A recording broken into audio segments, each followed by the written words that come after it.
Bonjour et bienvenue sur Actu du VTT et du GPS. Je suis très heureux de vous retrouver dans un nouveau tutoriel destiné aux utilisateurs des produits de chez Garmin. Si vous disposez d'un GPS de dernière génération, vous avez à l'intérieur une carte OpenStreetMap dédiée à l'Europe. Alors dès lors que vous allez sortir du territoire européen, vous vous retrouvez sans fond de carte. Si vous avez un GPS d'ancienne génération, vous n'avez absolument pas de fond de carte dans votre GPS. Alors voici une solution pour disposer d'une carte à l'intérieur de votre GPS de chez Garmin et le tout gratuitement et de façon absolument légale. La première chose, ça va être de vous rendre, bien sûr, sur Actu du VTT et du GPS. Vous tapez tout simplement carte OCMS, peu importe celui-ci, et on va aller directement se rendre sur l'article sur lequel vous allez trouver un onglet pour vous rendre chez justement OpenStreetMap by Garmin. Vous allez comprendre pourquoi. Une fois que vous allez arriver sur l'article, on va aller jusqu'en bas de l'article et on va aller chercher tout simplement le lien qui est ici, garmin.openstreetmap.nl. Tout simplement parce que les cartes sont exclusivement dédiées aux produits de chez Garmin. Donc, comment fonctionne le site? Alors, la première chose que vous faites, vous ne traduisez pas le site parce que parfois ça peut poser des problèmes de petits bugs. La première chose que vous allez faire, c'est de sélectionner Routab Bicycle. Alors pourquoi Routab Bicycle? Tout simplement, votre GPS de chez Garmin va utiliser une fonctionnalité du fond de carte, c'est-à-dire le côté vectoriel. Alors qu'est-ce que c'est que le côté vectoriel? Ça va tout simplement permettre à votre GPS Edge, Garmin, ou enfin peu importe, ça va vous permettre de recalculer le parcours si vous avez bien sûr dans navigation activé cette fonction. Donc voilà, on a sélectionné Routab. Alors par contre, si vous utilisez juste le suivi de parcours, ça n'a pas beaucoup d'intérêt, mais prenez toujours ce fond de carte-là. La deuxième chose que vous allez pouvoir faire, enfin deux choses, vous allez voir, soit on sélectionne continent par continent le pays dans lequel vous souhaitez vous rendre. Alors je vous donne un exemple, si vous voulez vous rendre en Afrique et sur Madagascar, sélectionnez tout simplement Madagascar. Et là, aussitôt vous le voyez, les dalles qui constituent la surface de Madagascar a été sélectionnée. En même temps, on vous dit, voilà, vous avez sélectionné telle dalle, telle dalle, telle dalle. Il suffirait de cliquer dessus pour pouvoir éventuellement... Ah non, ça, c'est pas intéressant. On pourrait cliquer dessus, soit pour sélectionner exclusivement la dalle que vous souhaitez utiliser.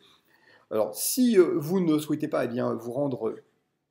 Tout simplement, vous avez sélectionné un endroit et vous ne voulez pas vous rendre. Alors, je suis désolé, avec ma souris, ça rend un petit peu l'affichage cartographique un petit peu nerveux. Alors, voilà. Une fois qu'on a fait ça, on peut tout simplement venir ici et télécharger la dalle. C'est ce qu'on va s'effectuer. Alors, quel que soit le pays ou la région que vous y ayez sélectionné, ça ne change absolument rien.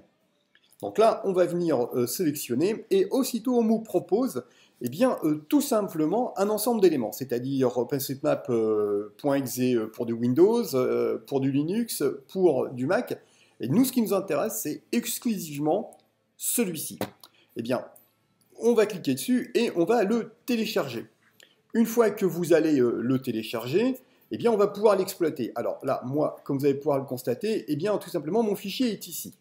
Donc, vous le téléchargez et vous le décompressez. Une fois que vous l'avez obtenu, vous le décompressez et vous récupérez finalement ce petit fichier-là avec surtout l'extension .ing.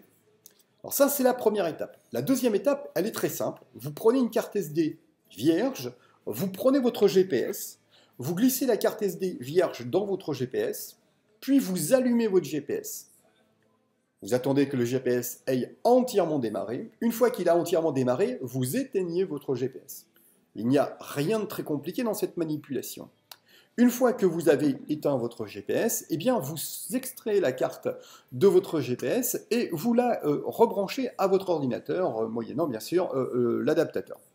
Une fois que vous avez mis la carte dans votre GPS, votre GPS va tout simplement créer deux fichiers, un fichier Garmin, un fichier SQL. Alors dès lors que vous allez enregistrer avec cette carte, vous verrez, il y a un ensemble d'autres fichiers qui vont venir se greffer. Nous, ce qui nous intéresse tout simplement, c'est de prendre ce fichier et de le déposer tout simplement dans la carte SD. Alors, vous avez vu, là, on a 31 mégas. Si vous allez sur des secteurs beaucoup plus volumineux en fond de carte. Venons, on va cliquer par exemple, on va cliquer, alors je ne sais pas sur quoi on pourrait cliquer. Par exemple, allez, on va se rendre ici, on va cliquer dalle par dalle, parce qu'on peut éventuellement, c'est aussi tirer et sélectionner des dalles comme celle-ci. On voit le fichier, là on est sur 1,4 giga de données, donc là vous comprendrez qu'au niveau du téléchargement, eh bien c'est relativement long. Alors si vous vous apercevez, on voit une petite modification qui vient d'apparaître ici. Eh bien ici, qu'est-ce qu'on vient de vous dire? On vient de vous dire tout simplement qu'il va falloir rentrer votre adresse mail. Rentrez votre adresse mail et vous cliquez ici. Eh bien on vous dit tout simplement qu'on vient de vous mettre dans une liste d'attente. Alors cette liste d'attente, eh bien elle peut prendre un certain temps. C'est-à-dire là, donc à présent, vous êtes 558 à télécharger. Donc là, on vient de recevoir un mail nous disant tout simplement qu'on est mis en liste d'attente et que ça va prendre un certain temps, c'est-à-dire qu'on va avoir, alors là il nous dit quand même 60 heures. Alors, généralement, il est plutôt très pessimiste, et c'est généralement beaucoup plus tôt. Donc là, pas d'autre choix, vous devez attendre et vous allez recevoir un mail de confirmation. Donc dans ce mail, vous aurez un lien et lorsque vous allez cliquer sur le lien, eh bien vous aurez exactement le même affichage qu'on a eu précédemment, et c'est-à-dire nous permettant de télécharger notre carte. En fait, vous allez récupérer cet affichage-là avec, avec le nom du secteur que vous venez de télécharger. Il vous suffira tout simplement de cliquer sur ce lien et de télécharger votre cartographie. Une fois que la cartographie a été installée, on va pouvoir cliquer sur Basecamp et on va pouvoir s'apercevoir que notre fond de carte ici a été sélectionné.